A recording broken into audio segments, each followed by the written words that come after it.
Buenas, mi nombre es José Gregorio Márquez y le voy a hablar un poco de las bases de datos distribuidas. Historia de la base de datos distribuida. La necesidad de almacenar datos de forma masiva dio paso a la creación de los sistemas de base de datos. En 1970, Edgar Frank Poth escribió un artículo con nombre Un modelo relacional para grandes bancos de datos compartidos. Con este artículo y otras publicaciones definió el modelo de base de datos relacionales y reglas para poder evaluar un administrador de bases de datos relacionales.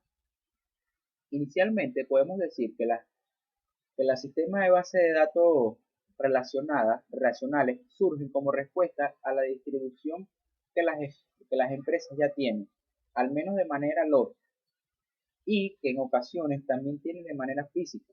Todo esto nos lleva a que posiblemente los datos también estén distribuidos, ya que cada unidad organizacional mantendrá los datos como normalmente opere. Definición de la base de datos distribuida. Podemos ver las bases de datos como una colección de múltiples bases de datos interrelacionadas, lógicamente y distribuidas por una red de computadoras, formando una única gran base de datos. Tipos de base de datos distribuidas. Una de las decisiones más importantes que el diseñador de bases de datos distribuidas debe tomar es el posicionamiento de la data en el sistema y en el esquema bajo el cual lo desea hacer. Para esto existen cuatro alternativas principales: la centralizada, la replicada, la fragmentada e híbrida. Centralizada. Es muy similar al modelo cliente-servidor, en el sentido que la base de datos está centralizada en un lugar y los usuarios están distribuidos.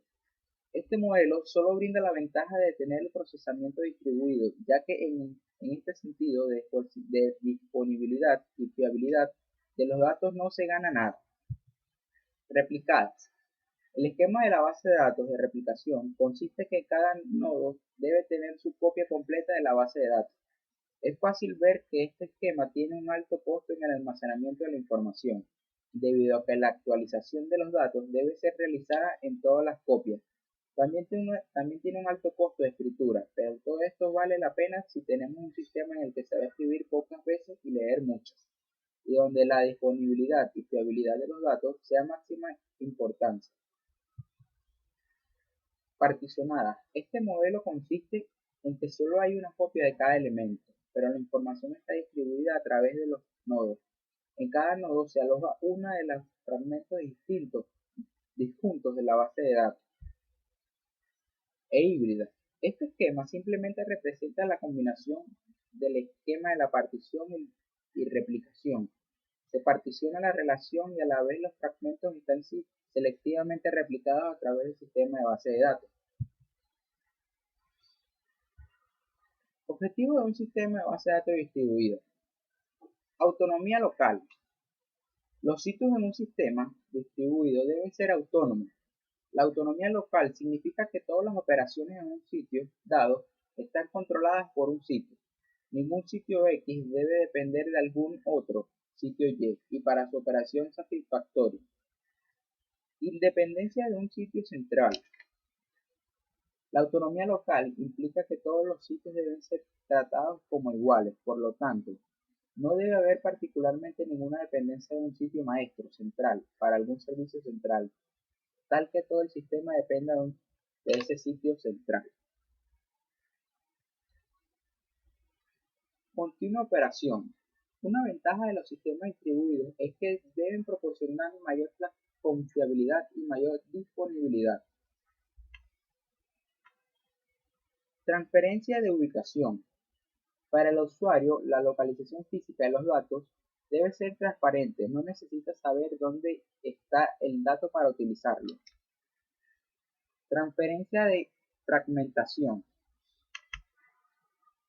Un sistema soporta la fragmentación de datos cuando puede ser dividida o en partes o fragmentos para efectos de almacenamiento físico.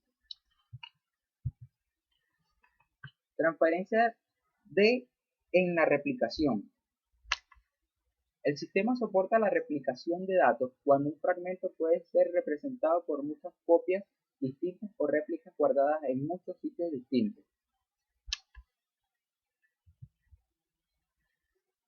Ventajas. La principal ventaja de los sistemas distribuidos es la capacidad de compartir y acceder a la información de una forma fiable y eficaz. Flexibilidad, acceso de distintos lugares y por distintas personas a la vez. Fiabilidad y disponibilidad. Si se produce un fallo en una localidad de un sistema distribuido, es posible que las demás localidades puedan seguir trabajando. Desventajas. Coste de desarrollo del software. La complejidad añadida que es necesaria para mantener la coordinación entre nodos hace que el desarrollo del software sea más costoso. Mayor dificultad para la administración de la base de datos y un mayor coste a nivel de implementación. Esta ha sido toda mi breve explicación de lo que son las bases de datos distribuidas. Buenas noches, muchas gracias.